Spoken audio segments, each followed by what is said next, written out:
Welcome to episode 138 of Soccer Over Gotham, Chesky Strikes Back edition. We have a great show for all of you. Let's talk about what's on this episode. First, we have an incredible game at Sports Illustrated Stadium. 13,000 fans in attendance, a game that left fans divided. There were a lot of different opinions about this game, whether it was positive, negative, all over the place. A lot happened, and we'll get into it. We're also going to take a little bit of a deeper dive into who is this Kayla Duran. He ended up playing about 15 minutes in this game, last game, and I think people are generally interested in knowing more about her. We talked a little bit about her on the previous episode. We'll do a little bit more of a deep dive. Then we're going to cover the game. Then we'll talk about previewing 3 Gotham games in a week. It's going to be a lot.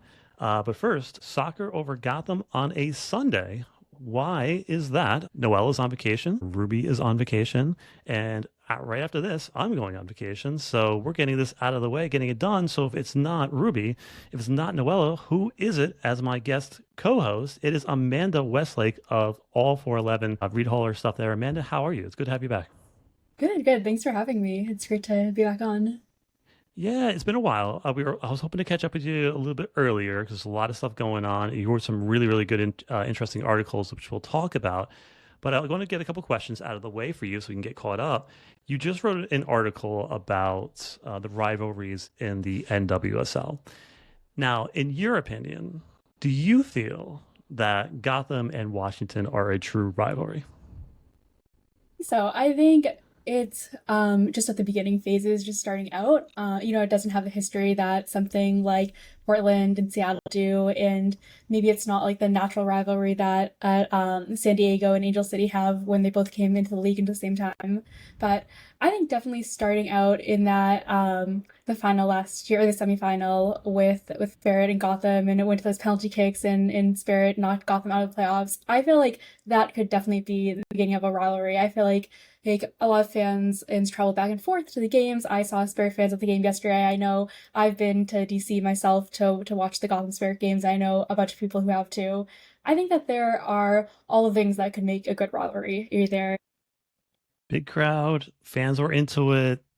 I feel like the Washington games, it could be just the way they play, but it was very chippy, very physical. It had those kind of hallmarks of a rivalry.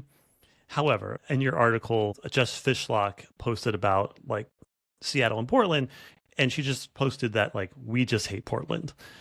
Right. And I feel like if a Gotham player said that, or if like Trinity Rodman said that about Gotham, I don't know if it would feel that way. Like it feels real when Jess Fishlock says that we hate Portland. Right. Like I don't think it's there yet, but I do think all the hallmarks are there of a growing a rivalry. If we both stay at the top 5 and fighting for championships every year, yeah, I think we're well on our way to be a rivalry. Speaking of rivalries, next year, Boston is in the league. Now, I saw your bio. It said that you got interested in soccer from watching Boston Breakers games, correct? Yeah. So what is your thoughts on Boston joining the league next year? And I think that if the league plays their cards right and doesn't like oversell it, I think the natural Boston-New York rivalry could become a thing. Definitely. I'm really excited to see it. I grew up in Boston, although I live in New York now, and I think Boston is like a great sports town. It has a good sports culture. I think that it really is just a matter of time before women's sports become a lot bigger. Really is like a missed opportunity and not to have had an NWSL team there before now. I think that it could absolutely be a rivalry. Yeah, I 100% agree with you. I think if the league tends to push these things a little bit too hard and a little bit too far.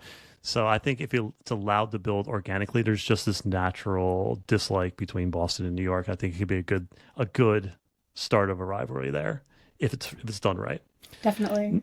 Now, you recently put out an article, and it's something I definitely wanted to touch on, just the handling of the Sean Nahas firing in North Carolina. I'm curious your thoughts on that because it's a different world now where I'm a communications major. I just graduated this year, so like, I added that to my repertoire. So PR and communications are my thing. And everything that you're taught about PR and communications, like is not what they did.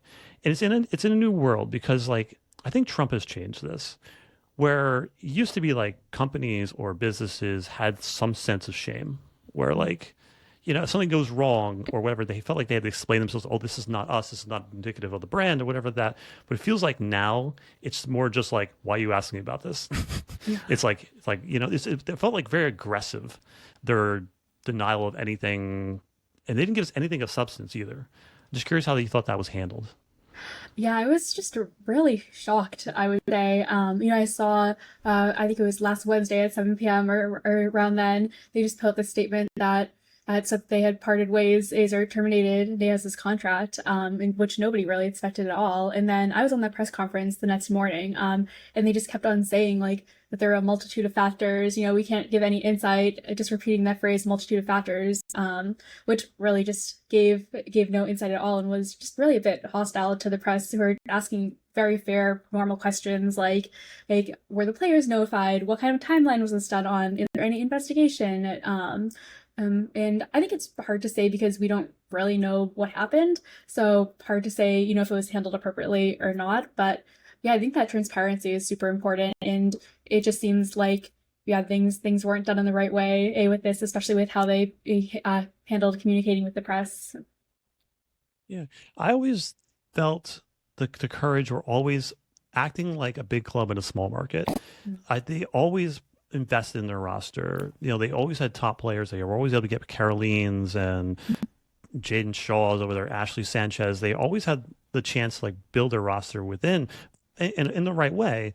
And I always felt that like they could have just used being below the line as the excuse, right? Like they expected more from their coach and they wanted better results. Like that was right there for them. Like why not just lean into that if there was nothing else going on? Exactly. So it was, I don't know, it was just really weird. And yeah, well, I don't think we're ever gonna. Well, maybe we will. But I feel like with this league, with that, especially that team, and then this league, who's had so many like negative firestorms going around, like I feel like they just needed to deal a little bit better with their communication. Yeah, because I it just totally leads agree. people to think the worst. Um, so there's that. Also, I wanted to. You put on an article, mid-season grades, and you graded Gotham a B. So explain yourself. Okay. I think that Gotham has had some difficult circumstances with their roster. Turner's injury, things like that. People have been injured, but I think that just based on Gotham's talent, where we expected them to be, the level of play we've come to expect over the past few years, they just really haven't been getting the results that we think that they should. A stretch of some difficult losses and ties where we really should have been taking home wins. Um, yeah, just not converting their chances. I don't know. I think that we haven't been at the level of that I would have expected.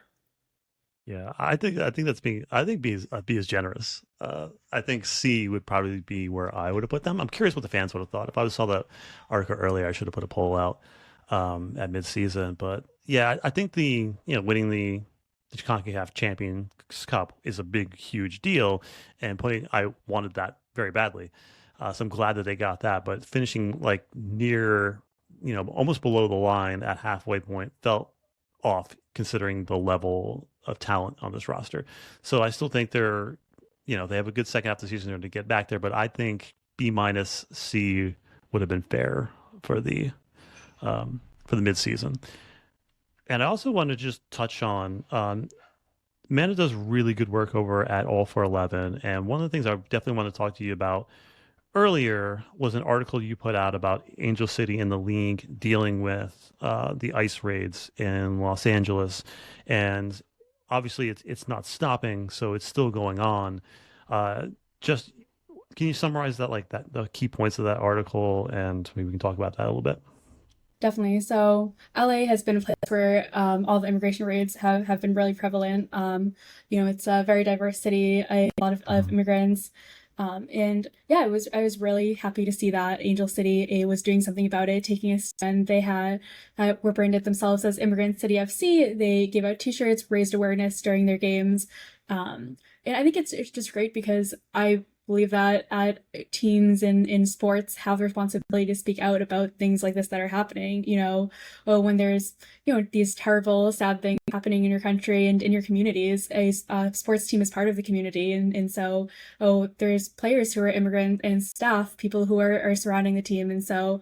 Oh, I think it's great that they're doing something about it, and not just as pretending that it doesn't exist. Yeah, and I think we have to just keep touching on that and keep touching on that, and because there's no soccer without immigrants in this country, and it's sad. There's the state of affairs that our country's in, and yeah, not something I really want to dig into on the podcast, but I appreciate Angel City doing that. I appreciate the support that Gotham gave them during that time, and we're all gonna have to stick together because this is unacceptable. Now let's get to some of the fans. I was curious just to see if our fans were fans of MLS and the men's side of soccer, and I wanted to see how many fans were fans of NYCFC, New York Red Bulls, Philadelphia Union, and the last part of the poll was men play soccer too, question mark, exclamation point. And 53% said men play soccer too. I know, right? Get back to the factories, gentlemen. I know, what are you doing? This is a women's sports now. So, but anyway, NYCFC 3%. Why is it still they can't cross the river? Is that what's going on over there in New York City? The Red Bulls, 23%, and Philadelphia Union, 20%. I thought that was interesting. See many Philadelphia Union fans. Your thoughts, Amanda? 'Cause I know you're from, you live in New York. Are you fans of any of the men's teams? No, I don't follow men's sports at all. Right. Yeah, not even in any other sports. No baseball, hockey, football, none of that. Just women's soccer and then sometimes women's basketball. But actually, my friends and I have a little bit of an inside joke where we refer to women's sports as sports. Like we'll be like, "Oh, I'm watching a soccer game." But I heard there's like a men's soccer game going on too. Because women's sports are like the normal sports, but men's sports are specifically a little niche thing. But I'm actually curious, as you put MLS teams, I'm curious maybe if people follow like European teams or things like that. Yeah, that may be.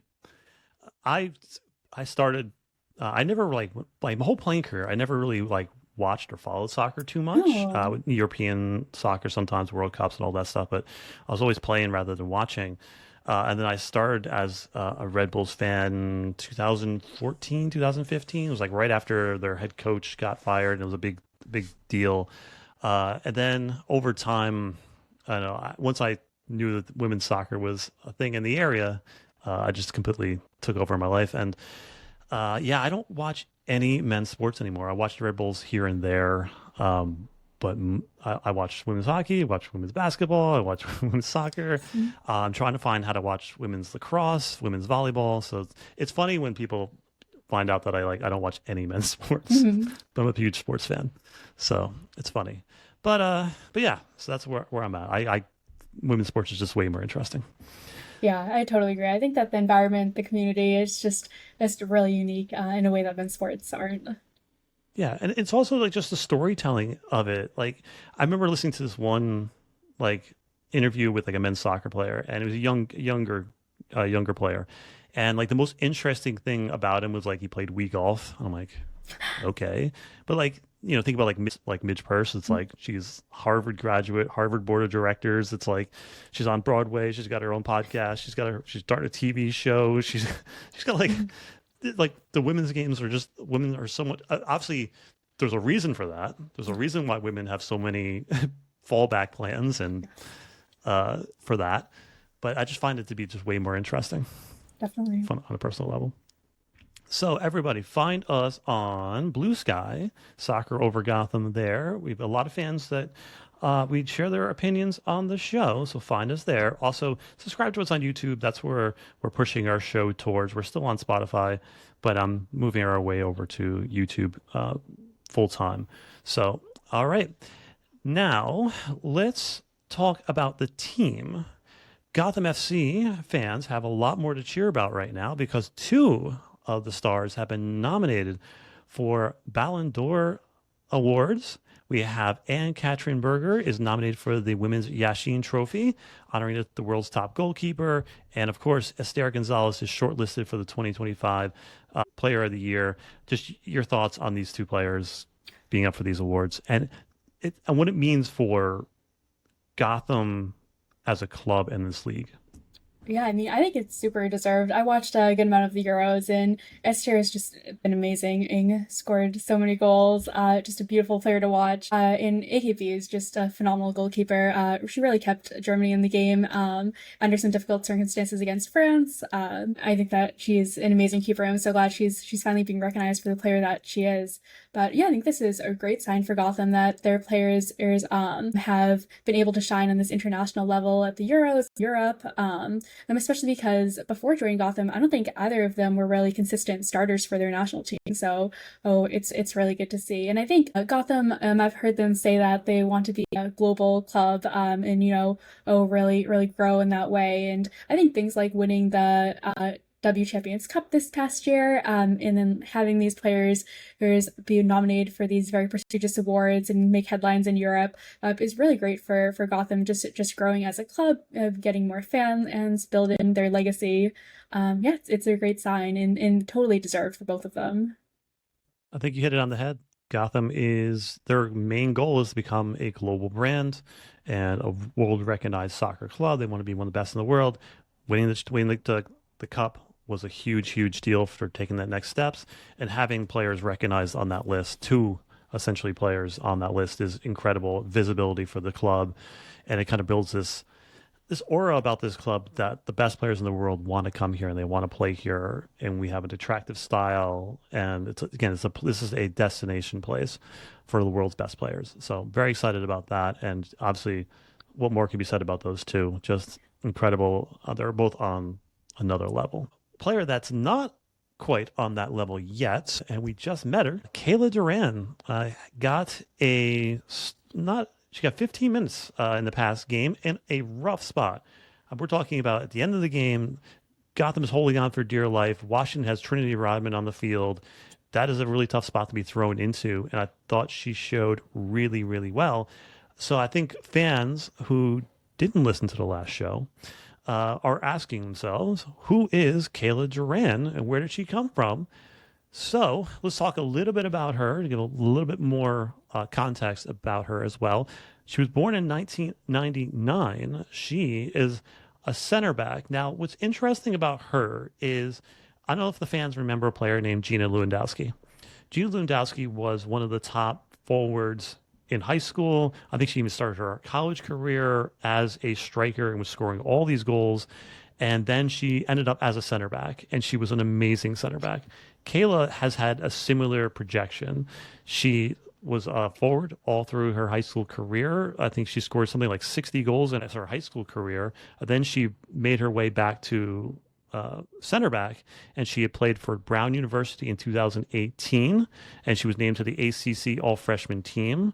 She had a season-ending injury. She was also named Ivy League Defensive Player of the Year in 2021. She was an all-first-team, all-Ivy selection 2 consecutive years. She helped win 3 consecutive Ivy League titles. She finished her college career as a graduate student in USC in 2023 and was named the All-Pac-12 first team. She was not drafted. This is her first pro contract as a national team replacement player. And it's something that, Amanda, that I've been saying since the start of this podcast. I've always hated the draft. And I always said that the level of talent never matched the level of opportunities. And players like Kayla Duran should be playing at this level. She should be. There's no reason why she shouldn't be playing at this level. And the fact that she wasn't is a crime. So now that she's here, she has time to grow. Hopefully she's healthy and ready to go. She's a versatile player. And you saw, at the end of this game, she played 15 minutes, had 5 defensive actions, 3 clearances, 2 headed clearances, an interception. And her positioning was good. She was communicative, and she's fast. She's tall. She's 5'10". There's a lot to like about her. And also she completed her one pass that she made. Just your thoughts on her popping up and what we could see from her. Yeah, I really don't know a lot about her, but thing is that Gotham really needed a defender before signing her, and so hopefully she fills that hole. And always a good thing to get younger players who can be developed. I think it's very promising, although we've only seen 15 minutes, so I'm not sure if I can make any more conclusions. Yeah, I agree there. She showed a little bit of everything you want to see from a young defender. So hopefully she can get more minutes, and because there is no depth in our defense, so we may end up seeing her more than we're expecting. I imagine. I mean, I don't want Lily Real and Sonnet to play every minute of every game. That's too much. Um, as good as they are, that's too much. Yeah. So there's that. So let's jump over to this game, which is obviously it's rivalry weekend. This is the fourth largest crowd for Gotham in their history, and it's just a different vibe in that stadium when it is packed. When the upper bowl is starting to fill out, the sound carries down in that stadium, so it's just so loud, and you can feel the difference in the team when the fans really get behind them. They feed off the energy. Example of this was Jalen Howell. She was loving it. Jalen Howell was pumping the crowd up like every like 10 to 15 minutes, trying to get the crowd into it because she knew that when this crowd is behind this team, they could really push forward and go for it. And you were there, Amanda. Where were you sitting, and like just what are your sense of the vibes? Yeah. I usually sit behind the goalpost, but actually, it was like a midday game and it was really sunny. And so we actually moved to some different seats so we could get in the shade. But yeah, it was a great game. Lots of good energy. Gotham hasn't always been the best in the league at attendance. And, the location makes it difficult. So it's always really good to see people turning out. It's a good sign. I think the players feel it too. Yeah, I think that people really maybe are they're buying into the rivalry. Maybe they were just really excited to see Gotham back after the summer break. But it seemed like fans were really pumped up. They were cheering. They were loud. Yeah, and it's a great part of being a Gotham fan. This was probably one of the more healthier rosters Gotham's had. We had Gabby back, we had Jace on the field, we had Astaire. And we're missing still some players. We're still missing Ella Stevens, but this was a pretty healthy roster. Most of our international stars were back, and it was just good to see this team nearing its final form. On the other side, Rodman is back. She's always a game changer, always dangerous. And as you saw in the previous game, she scored a goal in like the last minute of the game. She has that magic in her, so you're never out of the woods when she's on the field.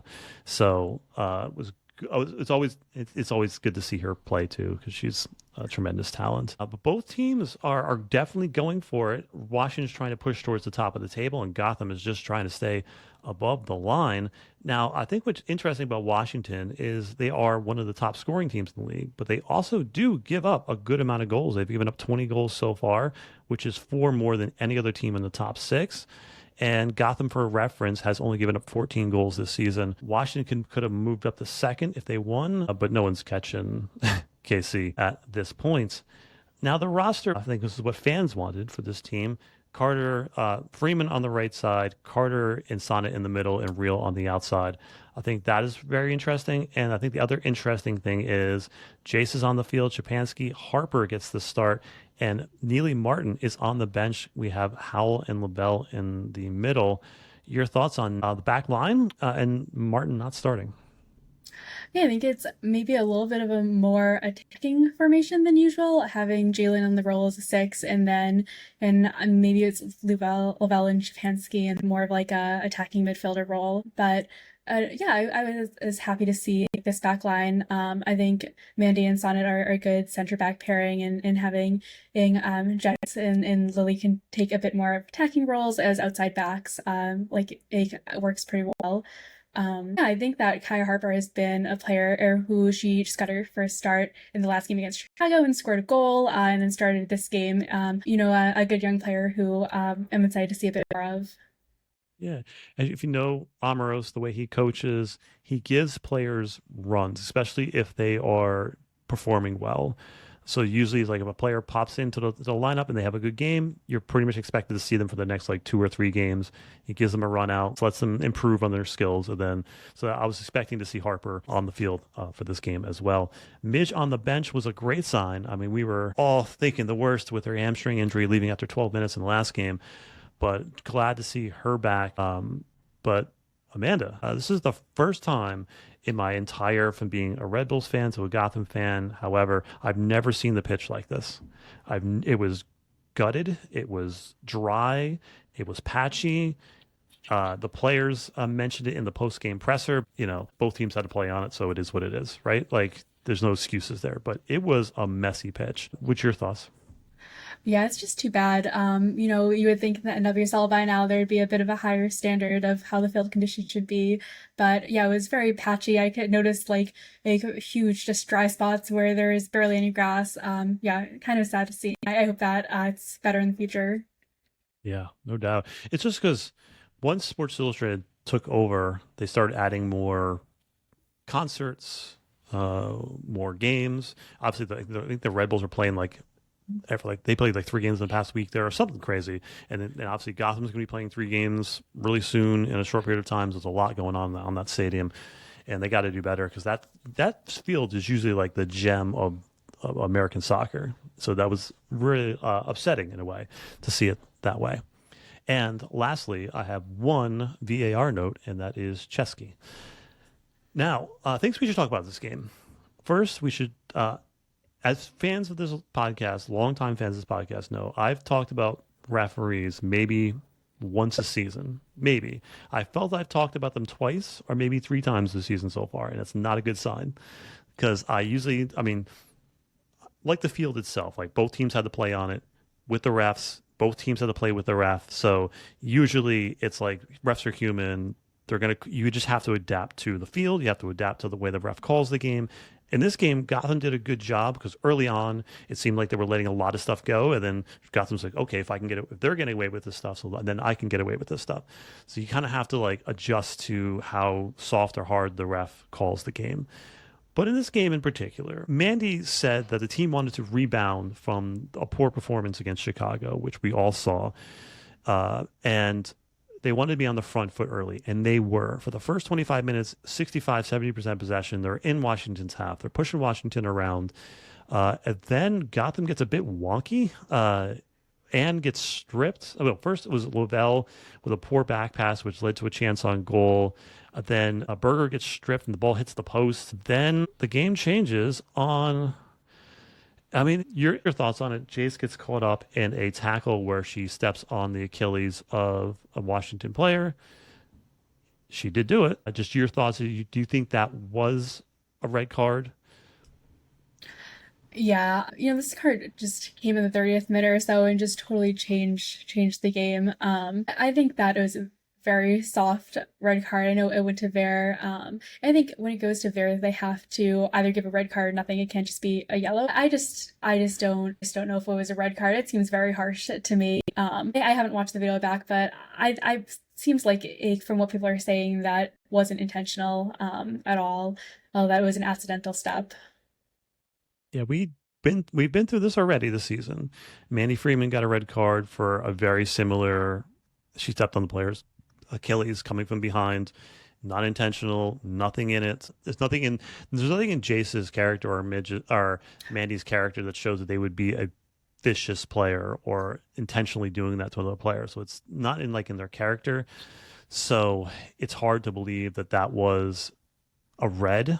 You did mention, right, that once if it's not called a yellow, the VAR cannot look at a yellow or change it to a yellow if it's not called that way. It can only be a red. It might have factored into it, but knowing that Chesky's in the VAR booth is a bit suspect, and Amros brought that up in the post-game presser, and I'm surprised Amros has not got fined yet this season. It's been rough, and he did not hold back in the press conference about the reffing, and Gotham is run of the mill when it comes to yellow cards in the league. We're one of the higher yellow card teams, but nothing's really out of the ordinary there because it's an aggressive team. But we have four or five red cards already this season, and no other team has more than one. So why is this happening? Is Gotham just more aggressive than everybody else, or are things being called against Gotham that aren't being called? And in that particular situation, 10 minutes later, Jess Carter goes down in the box. She gets her Achilles stepped on from behind on a ball that's coming across, and she sits down on the pitch for about a minute and a half, 2 minutes. The ref had time to look it over and go to the VAR and check it out, and they did not. So there, and then you saw Mandy talking to the ref, pointing back in that direction, saying, "We just went through this. Like, you just gave us a red card for the same thing. What is going on?" Sonnet said the same thing. Astaire said the same thing to the ref, and the ref didn't call anything on it. They should have at least looked at that, in my opinion. If you're looking at consistency, I think that is something that should have been looked at. Just your thoughts on that. Yeah, I totally agree. It's like, maybe teams are being held to different standards, and it just, yeah, it doesn't seem right. Hmm. Yeah, if you look at the momentum chart, it was all Gotham. And then it just becomes all Washington Spirit. Gotham sits a little bit back. And when a team goes down a player, you try to get more compact. You try to minimize the damage. 90% of the time, it's like if you're running a 4-4-2, you switch to a 4-4-1, right? In Gotham's case, it's a 4-3-3, so it's like a 4-3-2 or maybe a 4-4-1 when you go to that. You're really expecting players on the offensive side are going to have a lot more room and a lot more defenders on them. So you're going to need players to come on and be able to take defenders on, buy time, break lines, and hold the ball up. Gabby did a great job of that. We'll get to that. But fans, let's see what the fans thought about that red card. First, we had Judy, who said yellow, yes; red, definitely no. Chesky must have thought it was retaliation. It's possible. Marie said that is not a red card, but with Chesky in the VR room, shrug. Then Linda said, no way, that was a red. So it's unlucky. Same thing with the Mandy. It's like those things where like you either put yourself in a position to get lucky or unlucky. And unfortunately, we were in a position to get unlucky because this was Gotham's game up to that point. Other things happen in this game. Rose Lavelle gets, I don't know, how do you describe that? You get hooked on the side, dropped like you're in the WWE, and the player lands on top of her, and you can see her holding her ribs. And nothing. Astaire gets a shoulder on the back from behind in the back of her head on a chested down ball. Not a call. It's just, for me, it felt like not a consistent and well-refed game. I think I agree with you. I definitely saw things out there that seemed like they should be fouls but weren't called. The fans were mixed on this one. Dr. Greg said this game was a waste of time for fans. I don't think the NWSL is serious about consistent quality refereeing. I somewhat agree, somewhat disagree with that. One thing is, you want better quality referees, you got to pay them, right?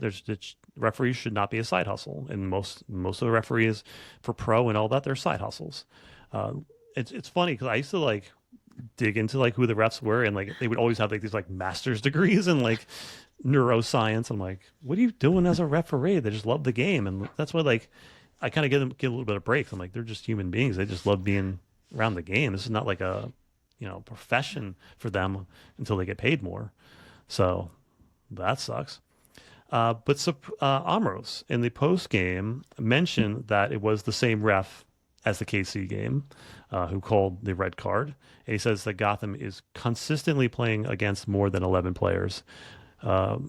Yeah, but however, the positive thing, Amanda, is that Gotham is yet to be beaten when they get a red card. Even when they were down 2 players against Utah, they won that game 3-0. So they are like 1 win and 3 draws going down a player.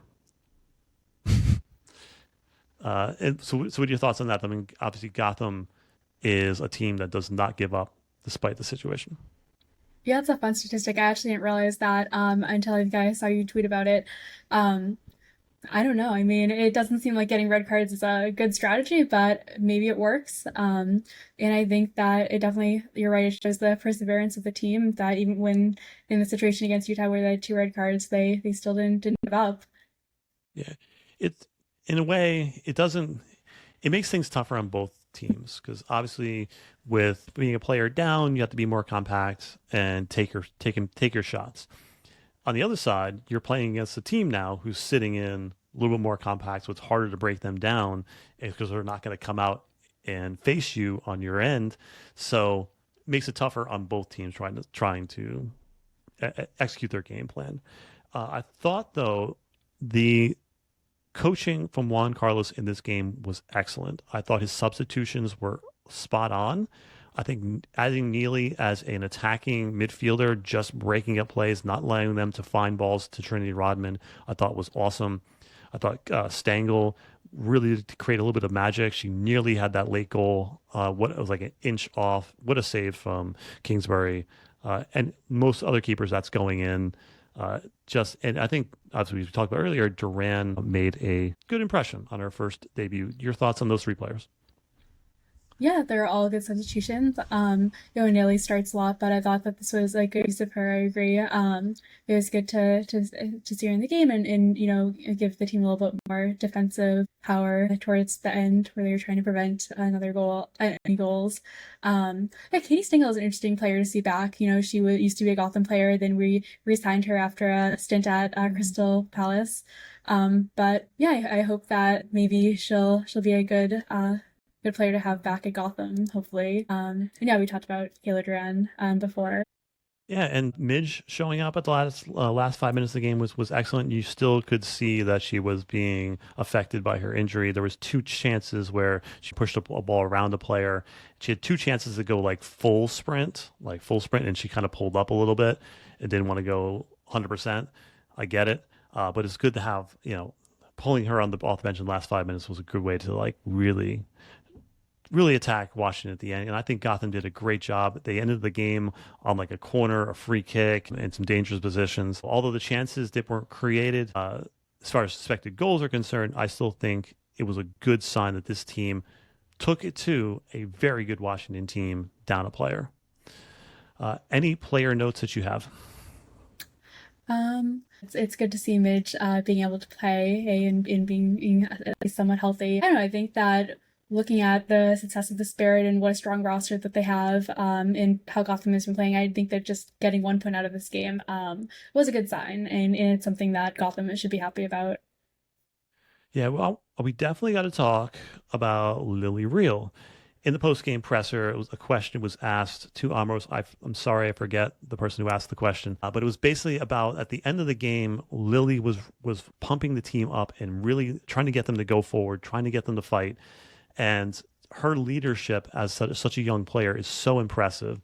She created 5 chances on the night, which is impressive. She was incredible on the defensive side of the game, and she was awesome on the offensive side of the game. And Amros said of her that she's a winner. He said from the first day in training with us last year, we were impressed with how much she wants to win and her willingness to do whatever it takes to help the team. She has the aura of a future captain, whether that is with us or the national team. She's a natural leader, demanding of others and herself, and is always ready to step up. And also on the rookies, he said that they're all becoming leaders. He said they're all learning from players like Emily Sonnet and Ann Berger, Rose Lavelle, and Esther Gonzalez. These are all world-class players who not only know how to play football, but how to win. This is an amazing rookie class. And this is something that we're not used to. Gotham usually has 1 or no rookies on this team. And to have 4 or 5 of them that are darn good and future stars is amazing.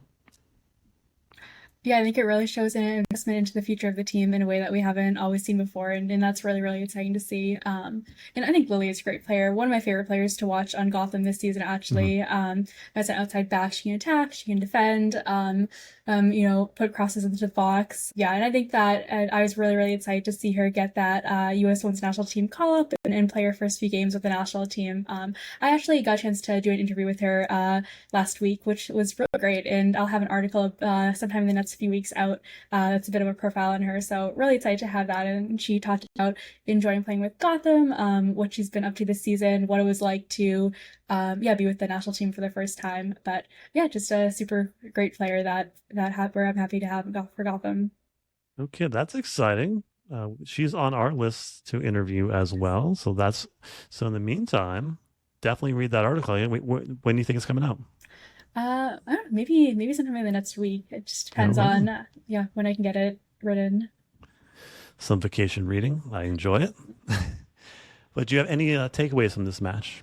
Yeah, I think that looking at the games against the Spirit, this year we've had one win, and there's a 0 win, and then one tie. I think that that's good since considering that Gotham lost against the Spirit twice last year, and so I think this is a good development. I believe they're in our group for the W Champions Cup, and so we'll get to face off against them, in that. That's a pretty big game trying to get into the finals for the Champions Cup again. But yep, I think that a tie is a good result for Gotham. Yeah, just proud of the team, proud of the effort. It was a very hot game, a lot of running. Team did well. I think this is a positive thing. My stat of the game is holding Trinity Rodman to 20 touches in like 35 minutes. I think most of them came very late and very far from the goal. So good on Gotham's defensive effort. Kayla Duran did well against Rodman. Sonnet, obviously. Lily did an excellent job as well. Defense in this game were amazing. Let's just talk about it. Hero of the match. Fans voted the entire back line as the player of the match at 50%. Booing Chesky was 32%. Howell, 12.3%. And Esther's motor at 5.3%. Esther is just something else, though. Just watching her run in like the 85th minute in like that heat all game. And when Gotham goes down a player, she has to track all the way back as a midfielder, as a defensive midfielder at times. Just her motor is just something else. It's hard to explain. Yeah, just incredible. But your thoughts on hero of the match? I think the backline did a good job limiting Washington's opportunities. He had some great saves. Preventing any goals from going in is always good. Fans on Blue Sky, QBoy999 said, I'm torn between Lily, who is a ball tackling, winning tower of strength in this as usual, and Jalen, who all but marked Croy Bethune out of the game until the red card, then covered every blade of grass for the rest of the game. They were also the two most visibly pissed off, which I personally appreciated. I appreciate that as well. And Ned Donovan said, hard not to argue for Sonnet, controlled the field completely. I agree. That's why I would put the whole back line. I think Carter had an awesome one-on-1v1 defending all match. Washington has a lot of experienced, versatile players, and Carter did an amazing job, especially one-on-one. She's a joy to watch when she's one-on-one defending. I don't think there's anybody better than she. And I think Manny had a good job as well, getting up the field, playing both sides of the ball. They were all put in bad positions, and to come out 0-0 against Washington, yeah. Back line, 100%. Let's talk about the standings. We still have some games today to go to recording on a Sunday afternoon. But right now, Gotham is in 8th place, hanging in there with a positive goal differential, +5. Racing is just ahead of us with one more point, but a -5 goal differential, which is good for us. Below us is the Courage at -3 goal differential. So we are in a pretty decent spot. Chances to move up are coming. Washington stays at number 3. We're going to have the next 3 games. We have bottom of the table teams, then the Orlando Pride. So at home, we have Houston Dash, this August 17th, Sunday at 4 p.m. Then we have the Utah Royals, again, bottom table teams, on the 23rd, and then on the 29th. And we have, I think on Wednesday, the game in New York for the Champions Cup game, group stage. So there's a lot going on right now. It's going to be like 4 games in roughly 12 days. It's a lot. What do you think about this congested schedule, Amanda? Yeah, I think that they'll have to do a bit more rotation. Hopefully they not wear the players out too much. It's definitely a tough schedule to balance. I think Gotham probably had the busiest schedule out of any NWSL team this year, or with the Champions Cup like final games earlier this year, and then now this group stage that we're playing this fall. Yeah, it'll be fun to have more matches to watch, but hopefully the players will get the rest that they need. I'm going to miss my first Gotham game in a long time. The one in New York, I can't make it to Brooklyn on a Wednesday night from Allentown. Mm-hmm. It's just not happening. Are you going to be going to that game? Yeah, I'll be at the Wednesday one. I'm excited to see it. I think it's at Icahn Stadium, which is a bit of a different location than usual. So I think better for us New York-based fans, but definitely harder for the ones in New Jersey. Yeah. How much of a travel is that for you? Not much, maybe 45 minutes. That's awesome. Yeah, that's not bad. Let's just talk about real quickly about the first game coming up, which is the Houston Dash. Yasmin, Delaney, Abby, all come into town. Hope they get a big round of applause, a big cheers from the crowd because they're in the DNA of this team that we're playing with right now, and we love them. And I'm just glad that they are all playing together.